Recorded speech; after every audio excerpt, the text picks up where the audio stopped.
మనసులో ఒకరిని పెట్టుకొని ఇంకొకరిని పెళ్లి చేసుకోలేను. చెప్పరా, నన్ను వదిలేస్తున్నావా? రేయ్, ఈ రోజు పెళ్లి చూపులే, పెళ్లి ఇంకా కాల.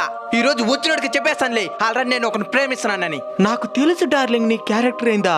సరే సరే, వాళ్ళు వచ్చేసినట్టుగా ఉన్నారు. బాధపడద్దు, ఆ అమ్మాయి నిన్ను వదిలి ఎక్కడికి పోదు. అబ్బాయి ఎంతకున్నాడు, ఆస్తిగడి ఎక్కువకున్నట్టుకున్నది. నేను అబ్బాయితో పర్సనల్ గా మాట్లాడాలి, మనకి ఒకే వారంలో పెళ్లి అయిపోవాలి. ఇంకా నా గురించి ఏమే కనుక్కోలేదు? కనుక్కునేది ఏమున్నది, మొత్తం కనబడతా ఉంటే. కనబడుతున్నదా? ఏం కనబడుతున్నదా? అది నీకు తెలియదే మంచిది. పోయి పెళ్లికి డేట్ ఫిక్స్ అయిపో. రేయ్, నేను నిన్నే పెళ్లి చేసుకునేస్తున్నాను రా. నువ్వు లేకపోతే నేను బతకలేను డార్లింగ్. అయితే సావు. నేను లవ్ చేసిన విషయం ఎవరికొని చెప్పొద్దుడా? రేయ్, నీ అకౌంట్కి ₹1,00,000 పంపిస్తానా? మనం లవ్ చేసుకునే విషయం ఎవరికి చెప్పుకోబాక. మేడం, ఎవరు మీరు? ఫోన్ కట్ చేస్తున్నాను, అకౌంట్లో ₹1,00,000 వేసి.